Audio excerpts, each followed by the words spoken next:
Bienvenidos amigos y amigas un día más a Pasen y Lean, su programa de radio dedicado a los autores, a las obras, pero sobre todo y especialmente está dedicado a todos ustedes, a los lectores, a esas personas que nos acompañan semanalmente los viernes por la tarde en este programa y que desean informarse de las novedades literarias que hay en nuestro panorama.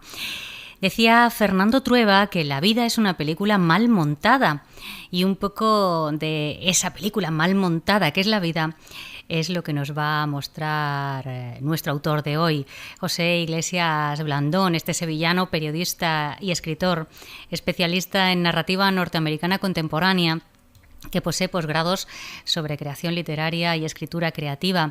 Ha trabajado, entre otros, para los grupos Vocento, Diario Crítico y trabaja para el Grupo Planeta como responsable de actividades culturales y prensa en la Casa del Libro de Sevilla. Es miembro fundador de la Asociación Literaria William Shakespeare, foro de actividad intelectual. Ha participado en las antologías El miedo tiene los ojos grandes en el 2009, Mi afición desmedida por lo inútil en el 2010 y Relatos en 35 milímetros en 2015, así como en diversas revistas artísticas y exposiciones multidisciplinares. Es autor del volumen de relatos Uno de estos días, cuyo texto Hacia dónde vais obtuvo el tercer concurso de premios Alberto Vázquez Fernández Ballesteros. Si quieren ustedes conseguir más información sobre el autor que nos acompaña en el día de hoy, pueden visitar su web www.joseiglesiasblandon.com.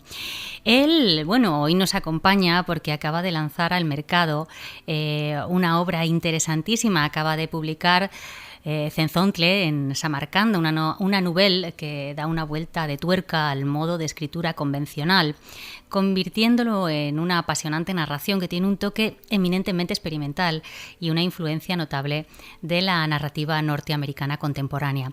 Su protagonista, Abril, es una andaluza afincada en los Estados Unidos y sortea los avatares de la vida diaria de la condición humana, un reflejo de que el ser humano es un animal salvaje adaptable al entorno siempre, voluntaria o involuntariamente, consciente o inconscientemente. La soledad, la enfermedad, las frustraciones laborales, las relaciones interpersonales, son temas que están muy patentes en esta obra. Bienvenido, Pepe Iglesias, a Pasen y Lean. Estamos encantados de que estés aquí y además queremos lanzarte una felicitación por esta nueva criatura literaria en el mercado. Hola, Nerea, ¿qué tal? Bueno, pues muchísimas gracias. Me gustaría que nos hablases un poco del título de la obra, que ya de por sí llama tu atención.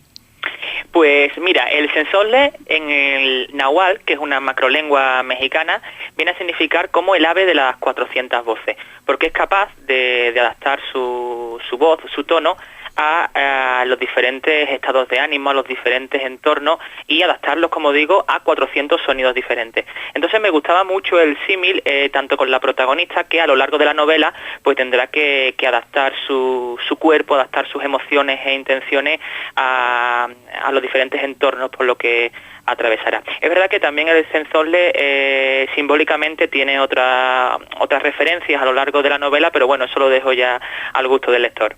Sí, porque además el lector tiene como una parte muy activa en la obra. Esta obra plantea la deconstrucción del personaje y por contra la construcción del lector, porque está escrita en orden inverso. Así es, el lector puede, cuando lee el primer capítulo, es el final y a lo largo de la novela se irá encontrando 10 escenas en la vida de la protagonista que servirán para que él mismo pues vaya construyendo un poco pues digamos los diferentes estados de ánimo, las diferentes situaciones por las que atraviesa la protagonista. Luego también tiene un juego metaliterario que, como tú bien dices, está hecho para mantener al lector activo. Yo es la literatura que defiendo. Para mí la literatura, y no solo ella, sino el arte en general, debe ser algo subversivo, es decir, que nos agite tanto externa y sobre todo internamente, ¿no? Y ya te digo, la literatura que a mí me gusta es una literatura que me mantiene activo, que me mantiene construyendo, y yo siempre digo que cuando le pongan el punto final, cada lector tendrá una sensación totalmente distinta de la novela a otro. Me imagino que no solamente te sirves de la manera de narrar, sino también de los personajes. ¿Qué nos puedes contar de Abril? Haces que sea una andaluza, supongo que eso también te sirve para recuperar raíces, pero la lanzas al otro lado del océano. Sí, en los últimos años, bueno, pues mi entorno, muchos compañeros, desgraciadamente tienen que emigrar fuera de Sevilla, incluso fuera de España, pues para buscarse la vida profesionalmente hablando, ¿no? Y como te digo, en los últimos años tengo bastantes compañeros que hace poco pues está de moda Londres, Alemania y tal, pero hay muchos que se van a Estados Unidos y concretamente a esa parte de Estados Unidos que relata la novela, ¿no? Iowa, Des Moines, digamos una zona bastante desarraigada y tal, ¿no? Entonces, bueno, ahí puede ser un poco el punto de partida para ubicar a la protagonista en esa zona de Estados Unidos, ¿no? Emigrante, ¿no? Que va a buscarse, pues bueno, un nuevo futuro profesional, pero como nos pasa a todos, ¿no? Nuestros sueños, nuestras ideas iniciales siempre se ven un poco truncadas después porque nos vamos encontrando, como tú bien has dicho al comienzo, por relaciones interpersonales, incluso por las situaciones de la vida. Cezontle es una novela, una forma de narración que está a medio camino entre el relato y la novela. Supongo que tú, que eres una persona que, como nos decías antes, tienes mucho interés en que la narración despierte algo al lector, que le mantenga alerta, la elección de este tipo de estructura para contar la historia también tiene una razón. Pues sí, es cierto que la novela o novela corta es una estructura narrativa que no se utiliza mucho hoy en día. Podemos hablar de novelas típicas como Seda de Alessandro Barico, sí, o el propio Pedro Páramo de Juan Rulfo. Siempre digo que hay historias que solamente se pueden contar de una determinada manera, y yo creo que Cezontle es una de ellas. Yo soy un apasionado del género relato por todo lo que implica el género relato, o sea, la concisión, la precisión, me apasiona, ¿no? Entonces, bueno, después de mi primer libro de relato quería darle una vuelta de tuerca, ir un poquito más allá y opté por la novela corta, que como te digo le viene maravillosamente bien a esta historia. Primero por la construcción formal, es una novela que, como te he dicho antes, se mueve mucho, los capítulos se combinan, hay mucho simbolismo, el lector tiene un papel muy importante, entonces pienso que una novela de estas características que se vaya a las 200 páginas, pues la verdad que puede ser un poco caótico, ¿no? Y no se trata de eso, no se trata que el lector esté activo, pero que por supuesto la disfrute, ¿no? Y me parecía que la forma más adecuada era la de novela corta. Estaba pensando que todo lo que nos cuentas nos recuerda un poquito a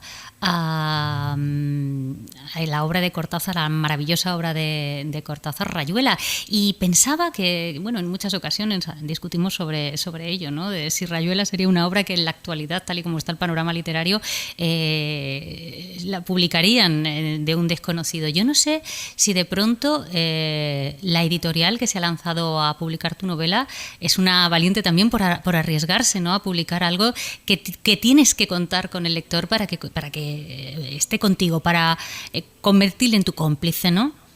Sí, la verdad que ha sido una apuesta, y ha sido una apuesta total de la editorial. Lo hablamos en la presentación que hicimos en Sevilla, estuvo Dani Pinilla, que es el editor de Samarcanda, y lo comentamos, ¿no? Algo extraño hoy en día no pasa, o sea, ellos digamos que ficharon la novela antes de que estuviera terminada, ¿no? Porque ellos tenían un catálogo y tal, pero yo conocí a Dani, yo trabajaba de responsable de prensa y actividades culturales en Casa del Libro Sevilla, lo conocí allí, estuvimos hablando del proyecto y él me decía, mándame algún capítulo, mándame partes y tal, pero nunca me animaba a mandárselo, hasta que en verano le dije, mira, pues te voy a mandar algunas partes y tal, y recuerdo que la leyó, a los pocos días me escribió y me dijo que la quería, que me sentara durante el verano, que la terminara, porque como tú dices, le recordaba mucho a Rayuela y le recordaba también a distintas novelas que tienen una estructura formal, digamos, fuerte, que no tienen mucho mercado, pero que a él le parecía muy interesante y que él en su catálogo de Samarcanda quería tener algo así. Así que vamos, yo muy agradecido por la apuesta, y la verdad que está funcionando muy bien. En las presentaciones que he hecho se me acercan personas anónimas que la verdad que se sienten sorprendidos y le gusta, ¿no?, esa sensación de mantenerse activo, ¿no? Y por supuesto reivindicar el carácter lúdico de la literatura, que todo esto también tiene un poco de eso, ¿no?, de entretenimiento y de participar, ¿no?, en el juego literario. Yo no sé si en todas tus obras intentas hacer eso, ¿no?, que haya una especie de carácter experimental, que no solamente sea tu propio placer al narrar, sino, bueno, intentar que haya algo novedoso, que aporte algo nuevo a lo que es la literatura que se está vendiendo en la actualidad. No sé si será por deformación profesional o por yo hice un curso, un máster de escritura creativa, ¿no? Donde el trabajo mío fin de máster fue una investigación en las formas breves, ¿no? El género relato en la narrativa norteamericana, y bueno, no fue más que, digamos, sumergirme en un mundo maravilloso de técnica, de tonos narrativos y tal, ¿no? Y es verdad que cuando me siento a escribir, lo más importante que pienso siempre, más que el qué decirlo, que por supuesto es importante, sí, pero también el cómo decirlo, sí, cómo transmitirlo. Yo siempre digo que, bueno, el amor, que es la base de la literatura, pues del amor se ha hablado pues desde la antigüedad, ¿no? Entonces hoy en día, cuando vamos al cine, por ejemplo, y vemos una película romántica y tal, y salimos y hablamos de ella y vemos que nos ha emocionado, muchas veces nos ha emocionado sobre todo por la forma, por cómo nos lo ha transmitido, ¿no? Por ese juego técnico. Entonces es verdad que yo le pongo siempre un énfasis especial a cómo contar las historias, ¿no? Entonces, bueno, quizás sea un poco por eso que te digo. Bueno, estabas hablando de la literatura norteamericana contemporánea, de la influencia que tiene en ti. ¿Qué es lo que hace tan especial a esa literatura? Porque además tú has puesto especial interés en estudiarla, en fijarte en ella, en beber de esas fuentes. Pues como te digo, por un lado un interés maravilloso en el cómo decirlo, ¿no? Y luego me parece una literatura que no dice, sino muestra. Podemos poner de ejemplo a los relatos de Raymond Carver, donde aparentemente no pasa nada, pero está ocurriendo de todo. Yo siempre pongo el ejemplo de cuando vamos a una cafetería y miramos a la mesa de al lado y vemos a dos personas tomándose un café, dos personas que durante la media hora que están tomando el café no hablan, no se dirigen la palabra, ni mucho menos miradas, ¿no? Y a la media hora se levanta y se van. Ahí ha pasado algo. O sea, en ese juego de silencio, en ese juego de objetos, en ese juego podemos decir que está resumida la condición humana, ¿no? Y eso es una de las cosas que yo resaltaría de esta nueva narrativa contemporánea, ¿no? Luego también me gusta esa escritura donde el narrador no hable demasiado, no cuente demasiado, que sea como una cámara donde capta todo lo que está ocurriendo en la habitación y se lo muestra al lector, y que sea el lector el que aporte esa visión jugadora. O sea que al final tu compromiso con la literatura, que como veo está por muchas vertientes, sigue ahí patente. De hecho, me pregunto, después del trabajo intenso que supongo que ha significado esta obra, si estás o si tienes en mente algún otro proyecto, si estás trabajando ya en algo. Pues sí, tengo en mente un volumen de relatos que estoy trabajándolo, como tú dices, en ello. Yo tengo un grupo de escritura con otros compañeros también escritores, y bueno, nos reunimos semanalmente y ponemos en común pues lo que vamos escribiendo, nos disparamos a quemar ropa y tal, y en esas estamos, con los relatos de nuevo, que yo sé que bueno, no tiene mucha salida desde el punto de vista comercial, pero sinceramente yo a día de hoy pues no vivo de la literatura profesionalmente, y eso me permite una mayor libertad pues para crear lo que me guste, lo que yo considero interesante, o lo que yo considero que es mi voz narrativa. Bueno, es interesante eso que estabas diciendo de la poca respuesta, a lo mejor en compras o incluso en el interés de los editores, de relatos o de poesía, ¿no? Tú, que además has estado muy directo con el mundo de las librerías, lo habrás visto, ¿no? Sí, yo en este año y medio, ¿no? Digamos al pie del cañón, ¿no? Con el mundo de las librerías, sí he notado un repunte, ¿no? En las ventas de libros y tal.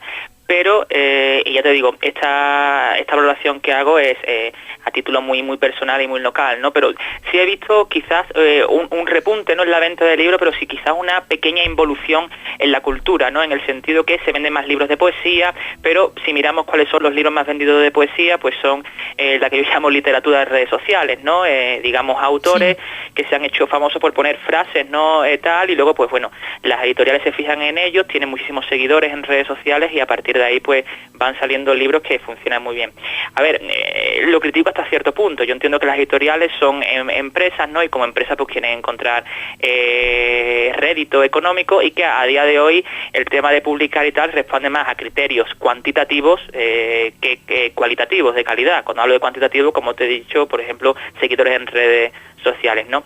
Pero bueno, ya te digo, a mí personalmente me deja una mayor libertad para hacer lo que hago, y estoy convencido de que el mercado es amplio y hay editoriales maravillosas que también apuestan por otro tipo de literatura y que luchan también por intentar darle cierta visibilidad, como es el caso de Samarcanda. Sí, bueno, pero incluso sin pensar en el tema económico, ¿no? Me decías, bueno, ahora mismo de la literatura no estoy viviendo, lo cual me permite hacer todas estas cosas, pero sí que, por ejemplo, ha habido un cambio en los autores, ¿no? Ahora el autor parece como que se tiene que comprometer más en la difusión de su obra para conseguir llegar a más gente, con independencia de si está vendiendo más o menos. Me refiero a que, por ejemplo, bueno, pues tú te estás moviendo también, se muestra la obra, es un compromiso también del autor con su obra, ¿no? Una vez que está fuera de su jurisdicción, como si dijéramos, ya está lanzada al público. Sí, de hecho precisamente lo hablaba el otro día con un compañero que publica una editorial importante. Bueno, para el caso tuyo y mío, otros compañeros que somos periodistas, pues bueno, entre comillas lo tenemos relativamente fácil, pero bueno, no deja de ser un trabajo, de levantarte y echarte a la espalda el trabajo de comunicación, de promoción de la novela, notas de prensa y tal, que es importante. Pero como te decía, lo hablaba con un compañero de una editorial importante, así en off the record, a título personal, y me decía literalmente que ha publicado su libro y la editorial, salvando una primera presentación que hizo y tal, pues lo ha abandonado desde el punto de vista de la promoción y tal, ¿no? Sí. Y él se tiene que mover, se tiene que levantar, y hablábamos de eso, ¿no? De lo duro que es, o sea, si ya es complicado crear, que es como decía Philip Roth, ¿no? La escritura es como levantarte cada día y bajar a picar a la mina, o sea, es un trabajo duro el de crear, ¿no? Pues claro, parece que ya lo has hecho y tal, pero es que luego tienes que hacer otro trabajo aún más duro, que es el de moverlo e intentar darle esa visibilidad a la obra, ¿no? Porque bueno, las redes sociales están muy bien, ¿no? Para compañeros, para amigos, pero luego hay que hacer también un trabajo de prensa, tú lo sabes también como periodista que es también un trabajo duro. Bueno, estaba acordándome ahora que estabas diciendo esto, había leído un artículo de Pérez Reverte, bueno, no de Pérez Reverte, sino sobre el último libro de Pérez Reverte, en el que se comentaba que la portada del libro era igual que la de otros 3 o 4 libros más, y pensaba también en esa, bueno, un poquito el descuido, ¿no? De decir, bueno, este autor ya vende, no me voy a involucrar mucho en la edición. Sin embargo, tu libro, tu nouvelle, estéticamente es muy atractiva. Supongo que es una editorial que también cuida eso. Sí, tiene un tiene un departamento que se encarga de todo el trabajo de diseño, y cuando digo el trabajo de diseño no solo de sentarte delante del ordenador a darle forma a la portada, sino de estudiar la obra, de estudiar lo que quieren transmitir con ella. Y en la mía, bueno, se hicieron varias pruebas de portada, pero al final optamos por la sobriedad. Es una portada sobria y tal, pero que bueno, que va en la onda un poco de lo que transmite la novela, ¿no? Y es verdad que me dicen eso, ¿no? Que aunque es sobria, la verdad que tiene bastante atractivo, también el color es un color muy muy vistoso de cara a las librerías, y luego la edición interna y la maquetación está muy currada, sí. Pues me alegro muchísimo de que tengas este nuevo bebé literario en el mercado, este Cezontle, y te deseo muchísima suerte, y ya sabes que las puertas de Pasen y Lean están abiertas para ti, para cuando quieras venirte. Pues muchas gracias, Nerea. Yo, como siempre, encantado de hablar contigo, me lo paso genial. Muy bien, muchas gracias. Un abrazo. Hasta luego. Un abrazo fuerte. Hasta luego.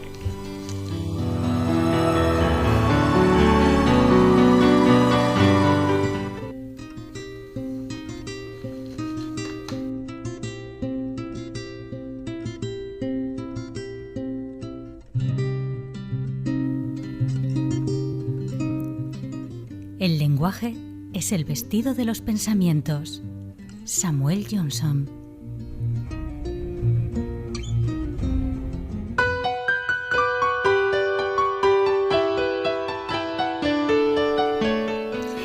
Y en este espacio que solemos dedicar a los libros que nos quieren llegar al alma, que quieren cuidar de nuestra salud espiritual, nos vamos con una obra llamada El elogio de la lucidez, de la editorial Kairos, liberarse de las falsas ilusiones que nos impiden ser felices. Un libro interesantísimo que plantea y replantea la psicología positiva y la autoayuda. Es uno de los autores de mayor proyección en el mundo francófono, con colaboraciones de Christophe André y Mathieu Ricard. Él es Ilios Kotsu. Podemos leer en este libro que la felicidad parece el nuevo grial de nuestra época. Cuanto más la buscamos, más difícil de alcanzar parece. Y es que la mayoría de nosotros buscamos una felicidad idealizada, imposible de conseguir, una vida sin sufrimiento, emociones siempre positivas, una autoestima firme y un desarrollo personal constante. Espejismos que nos vuelven tristemente egocentrados y nos hacen perder la vista de lo esencial, la posibilidad de ser felices a pesar de las vicisitudes de la vida. Ilios Kotsu nos invita a compartir la lucidez capaz de desbaratar esas ideas ingenuas y descubrir las condiciones de una verdadera felicidad. Con inteligencia y humor nos explica cómo una conciencia clarividente nos abre a la tolerancia, a la dulzura y a una comprensión más profunda de nuestras emociones. Se trata de aceptar nuestra vulnerabilidad como un tesoro y descubrir en uno mismo una alegría perdurable, sostenida por la belleza y el valor real de nuestras vidas. Una obra que, como les digo, es alegre, llena de frescura y repleta de una energía contagiosa que nos alegra el corazón y movilizará el espíritu. Esas son palabras de Christophe André. Ilios Kotsu, el autor de la obra, es experto en temas de inteligencia emocional y mindfulness por la Universidad Libre de Bruselas. Y bueno, ha cofundado la asociación Emergences, que financia proyectos de solidaridad, y también ha publicado numerosas obras como Acción y Mediación, Cambiarse a sí mismo para cambiar el mundo, Le Petit Cahier d'exercices de l'intelligence émotionnelle y Pleine conscience en aceptación, les thérapies de la troisième vague. Pues ya les digo, una obra muy interesante, el elogio de la lucidez, liberarse de las falsas ilusiones que nos impiden ser felices, editado por la editorial Kairos. Y hasta aquí nuestro programa de hoy. Les recuerdo que nosotros estamos con ustedes todos los viernes a las 6 de la tarde. Tenemos una cita aquí en Pasen y Lean, pero que si no pueden escucharnos a esa hora, también nos pueden encontrar a través de redes sociales, a través de mi web www.nereariesco.com, o también a través del canal Nerea Riesco en YouTube, donde están no solo el programa de hoy, sino todos los programas que hemos emitido a lo largo de todo este tiempo, que como saben llevamos 4 temporadas con ustedes.